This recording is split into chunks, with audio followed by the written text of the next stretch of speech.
because of her relationship with humans already. So we saw the story, we thought it was a great talking point and a great opportunity to get a North American species out here that was quite young. We do have an older one that's pushing out ambassador-wise. She's more of like, I'm gonna sit on this rock and eat now. So wanted to get a little bit more spicy of a North American porcupine out here to see what she would do. So ultimately we got her at about 6-7 months and she has been here ever since. Great question. I took that really far out with the age, but go ahead. She wants to know what the wand is with the purple circle. Yeah, so Rose is going to show us this purple lollipop wand. That is what we call a target pull. And you will see us use that for several different species of animals around here. And that's basically, we ask it a behavior. So it's a target, so we ask to touch or target. And if she does that, then she is rewarded for doing that behavior. Similar things for kids. You are asked to do something and you're rewarded with it, something that you like, right? Or adults also. If we go to work, we get a paycheck, that's our reward. That's what we do. Positive reinforcement is what we're working with. So basically we ask her to touch it. If she does it, she gets the preferable food. And if she doesn't, she doesn't. She doesn't touch it, she doesn't get that at that time, but she can choose to go home at any time.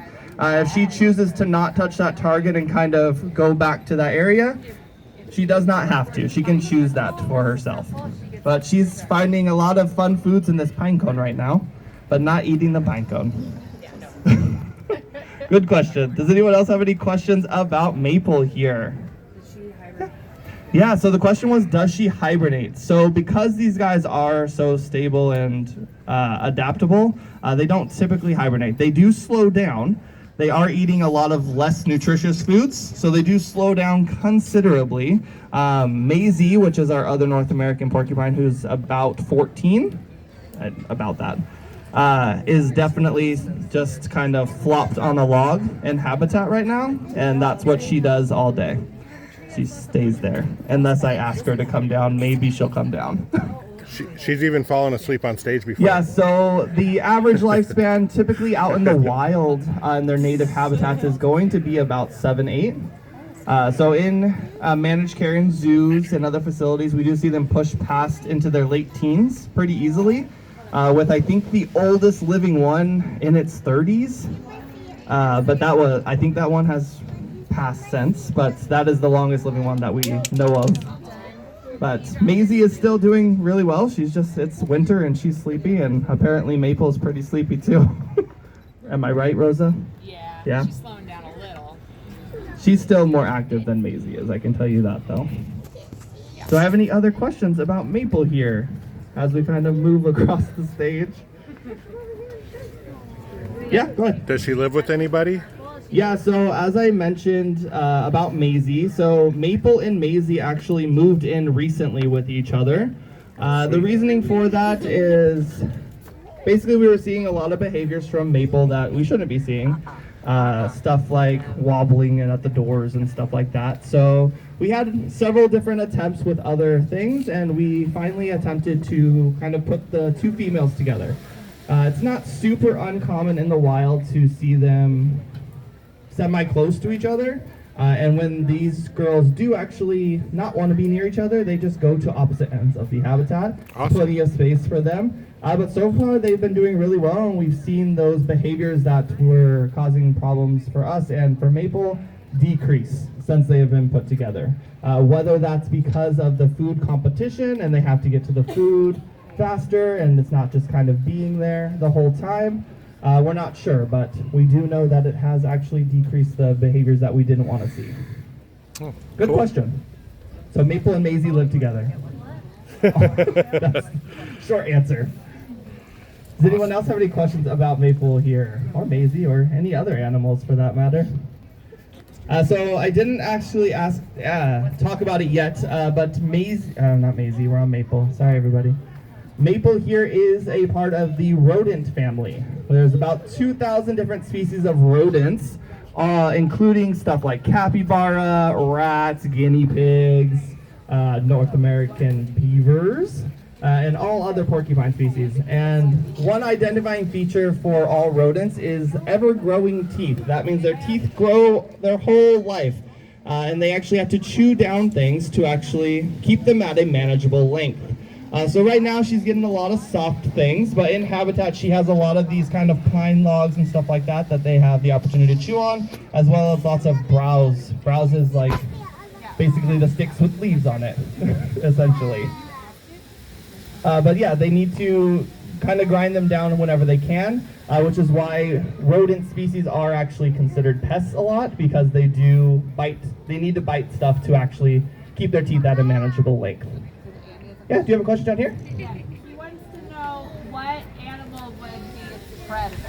What animal would be its predator? So a big one would be, it's what's called a fisher. Yeah, very strange creature. It's not a lot of people know. So if you have your family's permission later, you guys can go look that up. But it's like a Wolverine weasel kind of mix looking animal. It's called a fisher. But other things would be coyotes, stuff like that. Any kind of carnivore that's in their habitat. Good question. Do you have any others? I thought I saw a hand earlier. Yeah, there you go.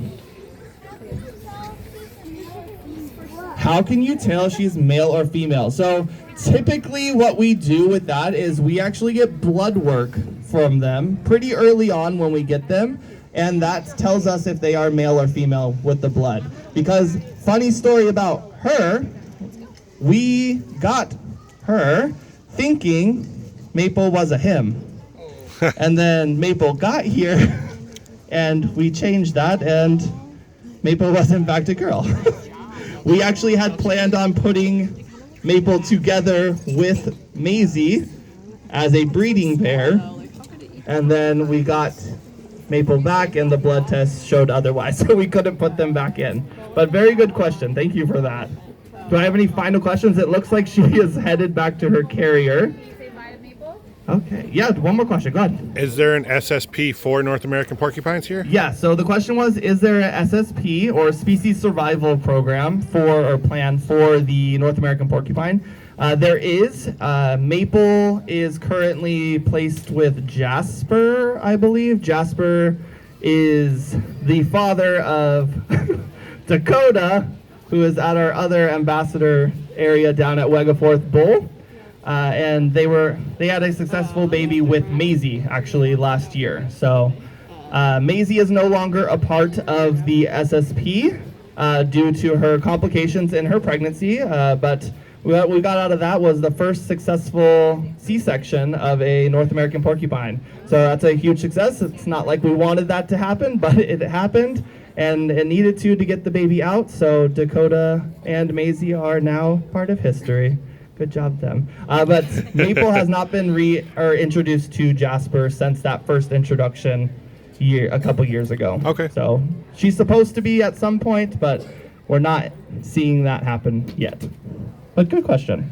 Well, thank you. Oh, maybe Dakota. Honestly, I don't know. Dakota, the younger one, is also, he's not old enough yet, but he can be placed in the species survival program as well. But that is all for now, you guys. If you guys have any other questions, feel free to stay back and ask, and I will be up here for a couple more minutes. If you guys do want to see a similar presentation where you get to actually sit down in a big stadium, it is over at Wegaforth Bull, and it's at 2 o'clock, and they usually showcase anywhere from about 3 to 5 ambassador species. Bye, everybody. Thank you.